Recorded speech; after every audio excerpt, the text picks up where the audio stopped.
பலவீனமா இருக்கு. காங்கிரஸ் வெளியில போறாங்க. யார் சொல்றா அப்படி? யார் சொன்னா சொல்லுங்க.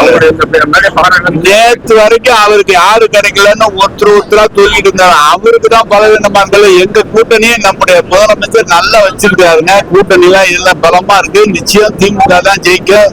தலைவர் தான் எனக்கு முதலமைச்சர்.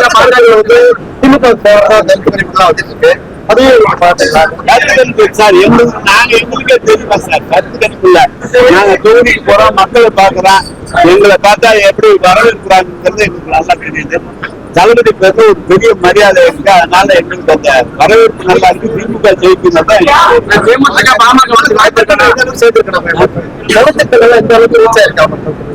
நீங்க எந்த ஆட்சியிலும் இல்லைங்க. நம்முடைய முதலமைச்சர் வந்து அவர் திட்டங்களை ஒவ்வொரு மாதமும் அதிகாரிகள் மூலமாக எவ்வளவு தூரம் இந்த மக்களுக்கு சென்றடைந்திருக்கிறது என்பதை கண்டறிந்து எங்காவது குறை இருந்தால் அது உடனடியாக மாவட்ட ஆட்சித்தலைவர்கள் பேசி இதை செய்திருக்கிறார்.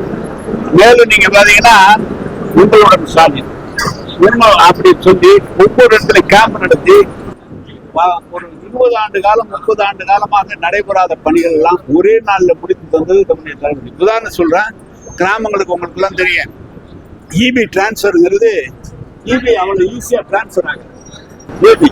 கூட்டுப்பட்ட நிவர்த்தி ஆகாது. பலவேறு பிரச்சனை வரும். இந்த மாதிரி தீர்க்க முடியாத பிரச்சனை கூட ஒரே நாள்ல கேம்ப்ல தீர்த்து கொடுத்திருக்காரு முதலமைச்சர். அதனால ஜனங்கள் தலைவர் கொடுத்த திட்டங்கள் முழுமையாக கிராமங்களை நோக்கி சென்றிருக்கிறது. அதுல எல்லா ஐந்தோரங்களும் ஒவ்வொருத்தருக்கும் சென்றடைந்திருக்கிறது.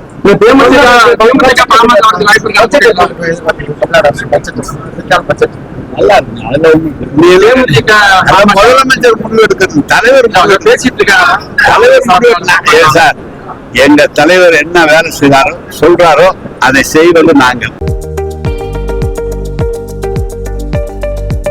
எனவே கட்சியினுடைய யார் கூட்டணி என்பதெல்லாம் தலைவர் தான் முடிவு செய்வார தவிர நாங்கள் எது செய்தாலும் சொல்றேன். நான் திமுக ஜெயிக்க அதை என்னால சொல்ல முடியும். நீங்க அவங்க எது வேணாலும் விடியாட்சின்னு சொன்னாலும் விடியாட்சின்னு சொன்னாலும் அவங்க சொல்றதை மக்கள் ஏத்துக்க போறது இல்லை.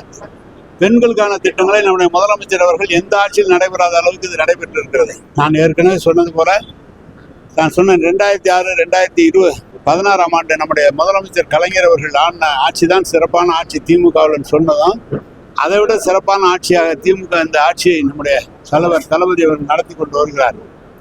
எனவே பரப்புரையை இன்னைக்கு பார்த்தீங்கன்னா தினத்தந்தியை பார்த்தீங்கன்னா தெரியும், 8 கால செய்தி போடுவேன். திமுக பரப்புரை தொடங்கியது ஏற்கனவே சொல்லியிருக்கிறாங்க. அந்த மகளிர் அணி 10 பேர் வந்தாங்கல்ல, அவங்க பூத்தா போய் கொடுக்கணும், கழகத்தினுடைய சாதனைகளை எடுத்து சொல்லணும்னு நம்ம திமுக ஆரம்பிச்சிருச்சு. அவங்க ஏதோ போய் ஒரு கம்ப்யூட்டர் மாதிரி வச்சுக்கிட்டு இது பார்த்தியான்னு சொல்றாங்க. பொதுமக்கள் திமுக அந்த வேலையெல்லாம் கிட்டத்தட்ட 6 மாசமா தேர்தல் வேலையை திமுக தான் செய்து தளபதி தான் அதை செய்து கொண்டிருக்கிறார். அவர் இப்பதான் வந்திருக்கிறாங்க. அதனால அதை பத்திலாம் ஒன்றும் இல்லை, பயப்படலாம்.